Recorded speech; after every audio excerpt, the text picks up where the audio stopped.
What up, y'all? This is your boy, Mr. Downtown Ray Melo, and you're listening to the Entertainment Report for Tuesday, April 21st, 2015, delivering some of the major stories and trends going on in the world of entertainment and beyond. You can follow the show on Facebook or on Twitter, facebook.com/The Entertainment Report with Ray Melo, that's RAYMELO, or on Twitter at The Enter Report. You can listen to the show anytime you want on iHeartRadio or iHeart apps. Just search for The Entertainment Report, and it'll take you to the page.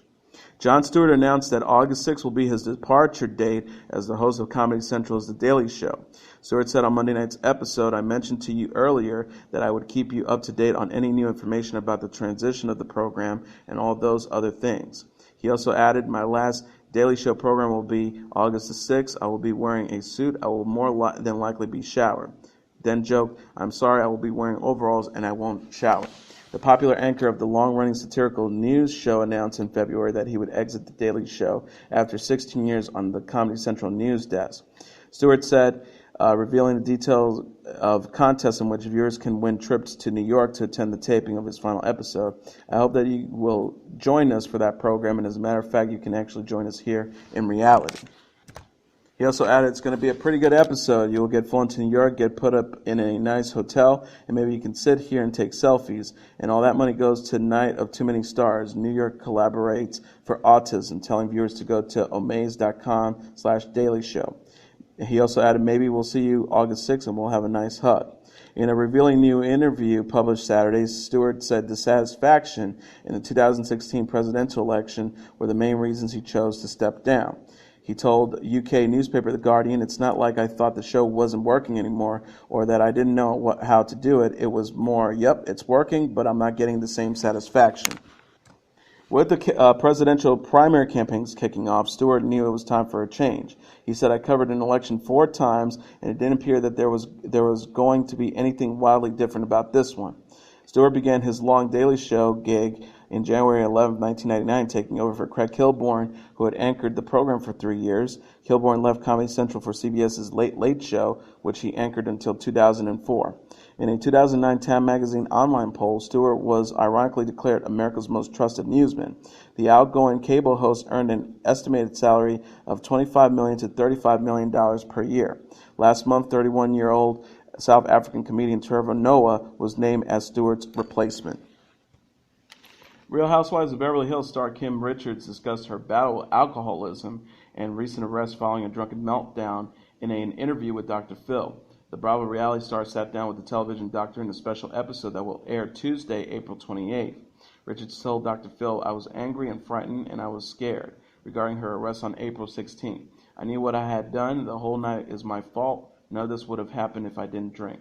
Richards was charged with public intoxication, trespassing, resisting an officer, and battery of an officer after she allegedly refused to leave the Beverly Hills Hotel, the Beverly Hills Police Department said. According to the Beverly Hills Police Department, officers responded to calls of a possible fight at approximately 1:30 a.m. Pacific time on April 16th. Cell security reported that an intoxicated female had caused a disturbance at a hotel restaurant and was asked to leave. While being escorted from the hotel, Richards asked to use the bathroom, then refused to come out, according to police. Police entered the bathroom and took Richards into custody shortly after 2 a.m. Pacific time. The police department said Ms. Richards was displaying symptoms of alcohol intoxication, including slurred speech and belligerent, insolent behavior, cursing at the officers, and passively resisting arrest. After being transported for booking, Richards allegedly kicked one of the officers in the leg. Richards was issued a citation and released. She is due to appear at the LAX Superior Court on June 10th. The former child star who starred in the early 1970s series Nanny the Professor has struggled with substance abuse for years and has been to rehab multiple times. The Full House sequel series is officially on at Netflix, according to series star Jon Stamos. The actor announced the show has been picked up for 13 episodes on the premium streaming service during an appearance on Jimmy Kimmel Live Monday night. Stamos said, 5 minutes ago they sealed the deal. We've been working on this for many, many years.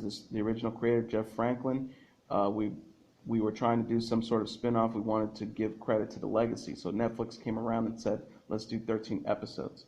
Tyler Fuller House, the multi-camera project, would include Candace Cameron Bure and Jodie Sweetin reprising their roles as DJ and Stephanie Tanner, respectively, 20 years after the original ABC series ended in 1995. Andrea Barber will also return to the role of DJ's best friend and Tanner family annoyance Kimmy Gibbler in a series regular role, while Stamos will serve as an EP and guest star as Uncle Jesse. On the sequel series, DJ is now a veterinarian, pregnant, and recently widowed, still living in San Francisco. Stephanie, an inspiring musician, and Kimmy, now a single mother herself, along with Kimmy's teenage daughter Ramona, all move in to help take care of DJ's two boys, the rebellious 12-year-old JD and neurotic 7-year-old Max, and her soon-to-arrive baby.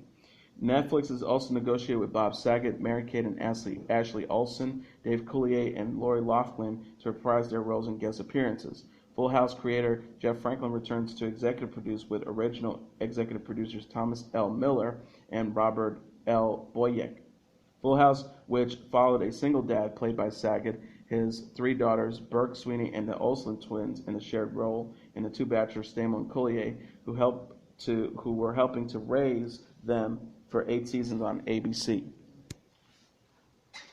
Spring break came late to Dancing with the Stars as the contestants got into holiday mood with bouncing beach balls and skimpy swimsuit on Monday.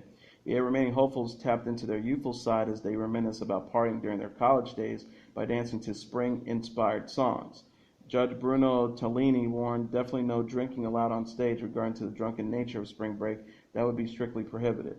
Sadly, getting sent home from the party was Patti LaBelle, whose rendition of Heat Wave didn't get the judges hot and flustered. While she didn't lose her cool, LaBelle did somehow lose a shoe during her beach quick step. The 7-year-old singer said when she was eliminated, "I am honored to be here as long as I have been. I've learned so much about me. I've learned I can take direction. I've learned a few steps, and I made a great friend in Arden." Willow Shields, who at 14 is too young to even drink, danced Tequila by Xavier Cugat, but kept it classy with the 50 Styles white dress. During the spring break theme, some performances got a little too raunchy, with Rumor Willis and Val Chemerinsky being chastised by Tolini and told, "It's a ballroom, not a bedroom." Willis's mom, Demi Moore, was in the audience but didn't seem offended by the sexy booty ladies' act, at least. Along with their own personal performances, the contestants also had a group showdown, with Team Trouble taking on Team YOLO. The Billboard Music Awards performer roster is getting jam-packed. Kelly Clarkson, Ed Sheeran, and Meghan Trainor and John Legend will join previously announced musical performers Fall Out Boy featuring Wiz Khalifa, Hozier, Nick Jonas, and Sam Smith this year. The 2015 Billboard Music Awards will be hosted by Ludacris and Chrissy Teigen and broadcast live from the MGM Grand Garden Arena in Las Vegas on Sunday, May 17th on ABC at 8 p.m. Eastern Standard Time. Billboard Music Award finals are based on album and digital song sales, radio airplay, streaming, touring, and social interactions on Facebook, Twitter, Instagram, YouTube, and Spotify, among other popular online destinations for music. These measurements are tracked year-round by Billboard and its data partners, including Nielsen Music and Next Big Sound. The awards are based on the reporting period of March 10, 2014 through March 8, 2015. Dr. Oz plans to respond to critical doctors on Thursday who have slammed his treatment prescriptions. A group of doctors recently sent a letter to Columbia University's medical school calling for Oz to lose his faculty position. He's a fake and a quack and a charlatan. Dr. Henry Miller, the Robert Wesson Fellow in Scientific Philosophy and Public Policy at Stanford University's Hoover Institution, wrote in the letter. Miller also wrote, "I think I know the motivation of Columbia. They're starstruck and like having on their faculty the best-known doctor in the country. But the fact is that his advice endangers patients, and this doesn't seem to faze them. The doctors take issue with Oz's quack treatments and cures in the interest of personal financial gain." Dr. Oz will open his show Thursday, taking the criticism head-on, the New York Times reported. He will question the authors of the letter and their credibility, many of whom have ties to a group advocating genetically modified foods. Oz has been on the receiving end of other criticisms over the last year. In June, a Senate panel proved him about advocacy for weight loss products, specifically supporting coffee beans extract as a good resource. Former AC/DC drummer Phil Rudd has been pleaded guilty to 3 counts brought against him in a New Zealand district court. On Tuesday morning, Rudd pleaded guilty to threatening to kill, possession of methamphetamines, and possession of cannabis in the Tauranga District Court. Rudd has pleaded not guilty to these charges in December when it was alleged he had threatened to kill a man who has been in his employment for 3 years. The maximum sentence for threatening to kill is 7 years in jail. The case has been adjourned until June 26. One News reports Rudd's lawyer Craig Tuck told the New Zealand media outlet he will apply for a discharge without conviction for his client. Singer, heartthrob, soccer fan, and occasional player Louis Tomlinson is adding a new gig to his resume. The One Direction singer has confirmed that he has started his own record label. The label is an imprint of Simon Cowell's Cinco label, and yes, Tomlinson has already signed someone on the label, X Factor UK finalist Jack Walton. Tomlinson told The Sun via Teen Vogue, "This is something I've wanted to do for some time. To be given the opportunity to potentially give new artists a platform is an incredible feeling. I hope to sign some really exciting new artists down the line. Looks like now is a good time to start getting those demos together and send them his way." In addition to Tomlinson's new duties as the head of his own label, he and the guys of One Direction have recently started work on their next album, the first without Zayn Malik, who left the group last month. Amy Schumer's hot streak continues. The star, who recently hosted the MTV Movie Awards, announced Monday on The Late Show with David Letterman that her Comedy Central series Inside Amy Schumer has been renewed for a 4th season. Schumer said, "I'm so happy to keep the Inside Amy Schumer family together." Schumer, who hits the big screen in this summer's Judd Apatow directed Trainwreck, excited and scared for everyone to see what we do next. The series, which landed a Peabody Award last week, airs its season 3 premiere on Tuesday. Comedy Central content development and original programming president Ken Alterman said, "We love being inside Amy Schumer and are thrilled our audiences agree," confirming the pickup. The news follows Comedy Central's earlier this year having picked up a 3rd season of Broad City and a 2nd season of The Meltdown with Jonah and Kumail. The publicly funded PBS network is suffering harsh criticism over the revelation that it censored Ben Affleck's past in a show about ancestral roots. Mark Feldstein, a professor at the University of Maryland's Murrow College of Journalism, told The Wrap on Monday, "It's outrageous that PBS censored such vital information from its program, and a reminder that public broadcasting, no less than its commercial counterparts, is too often deferential to those with money and power." He also Robert Thompson, director of media studies at Syracuse University, said, "If we're taking this series seriously as revealing all these different narratives about people's backgrounds and choosing to go to one story as opposed to another, I think that's got some problems." Affleck's spokesperson, Sean Sachs, did not respond to the Wrap's request for comment. PBS declined to comment further than its remarks last week. Sony emails published last week by WikiLeaks revealed that Affleck asked the producers of PBS Ancestry series Finding Your Roots to remove part of his family history that showed his ancestors owned slaves. The show's host and Harvard scholar Henry Louis Gates emailed his longtime friend, Sony Entertainment Chairman Michael Linton, for advice on whether to honor the star's request. Gates wrote in an email dated July 22, 2014, "Here's my dilemma. Confidentially, for the first time, one of our guests has asked to edit out something about one of his ancestors, the fact that he owned slaves.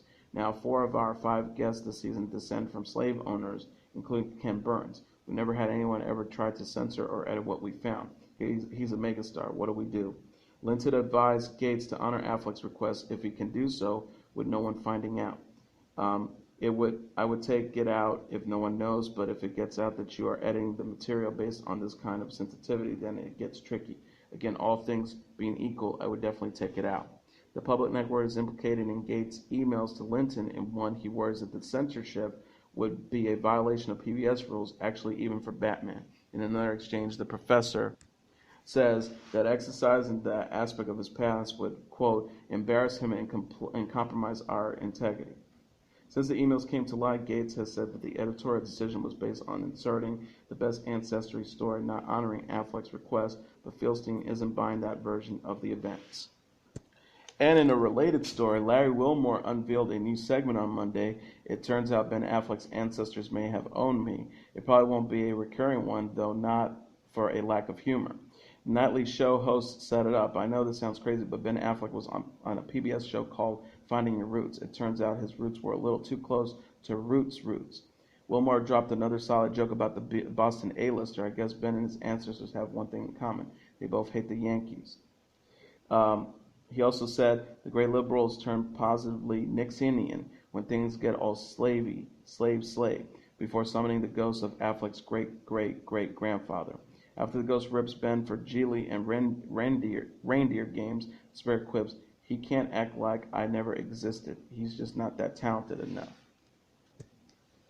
Friday, the cult classic about a day in the life of unemployed slackers Craig and Smokey returned to theaters Monday to mark the 20th anniversary of the film's April 1995 release. The stoner comedy played in selected theaters around the country on 420 National Weed Day as part of a one-night-only special event courtesy of Fathom Events, New Line Cinema, and Warner Brothers. Ice Cube, who produced, co-wrote, and starred in the film alongside Chris Tucker, recently sat with the rap to dish out his favorite lines and another possible sequel. During the interview, Cube sent a special shout-out to everyone who, quote, had the courage to roll up, twist it up, and blaze it up as part of Friday's big screen return. Warner Bros. Has unveiled its master plan for its upcoming LEGO movies, staking out release dates for the next 3 movies in the franchise. The LEGO Batman movie, which at this stage is untitled, will be the first new LEGO movie out of the gate and will open February 10, 2017. The day hews closely to the February 7, 2014 opening of the LEGO movie, the surprise hit that has kicked off a whole new franchise for the studio. Also in 2017, on September 22nd, Ninjago will hit theaters. The date represents a shift for the movie, which originally was eyeing a release in the fall 2016. Finally, the LEGO movie sequel, yes, that is the title, will open May 18, 2018. The new date pushes up the movie by a week. And finally, Avengers Age of Ultron could become the new champion at the box office, but many believe Star Wars The Force Awakens have every chance of outrunning both this movie and Furious 7, even with the distraction of Christmas. Globally, it could rake in nearly $540 million, topping the 3-day record set by the final Harry Potter film, which made $483.2 million. Box office analyst Phil Contrino says if it pleases the fans of the old movies and also appeals to kids, watch out. Disney and Lucasfilms certainly are doing everything they can do to create a mega event. The second trailer, unveiled April 16th at the Star Wars celebration in Anaheim, California, generated a euphoric response. And Boeing Brand Intelligence reported that digital consumption of the trailer vastly exceeds interest in Furious 7, which has grossed $1.15 billion in its first 19 days. Ditto for 50 Shades of Grey, another worldwide blockbuster. Based on that data, Amboy is predicting a global debut of $533.2 million to $539.5 million. Insiders say Force Awakens will get the widest release ever, meaning at least 4,500 locations in North America, although Disney won't comment. The film faces little competition. The only other new title daring to open December 18th is Sisters, Universal's Tina Fey Amy Poehler comedy. The most earned in any 3-day period at the U.S. box office is $269 million, December 25th to 27th in 2009. Driving it was Avatar, which opened a week earlier to a respectable $77 million on its way to a record global haul of $2.8 billion. So Contrino is less intrigued with Star Wars opening than its final outcome. It's in the same spot as Avatar, which played and played and played, he said. Force Awakens will hit $1 billion without blinking. If it's really good, it could cross $2 billion. And that was your entertainment report for Tuesday, April 21st, 2015. I'm your host, Mr. Downtown Ray Melo. I'll be back tomorrow to deliver some of the major stories and trends going on in the world of entertainment and beyond. You can follow the show on Facebook or on Twitter, facebook.com/The Entertainment Report with Ray Melo. That's RAYMELO. Or on Twitter at The Enter Report. You can listen to this episode or any previous episodes of the show on iHeartRadio. Just search for The Entertainment Report, and they'll take you to our page. Have a great day, everybody. I'll see you tomorrow. Bye.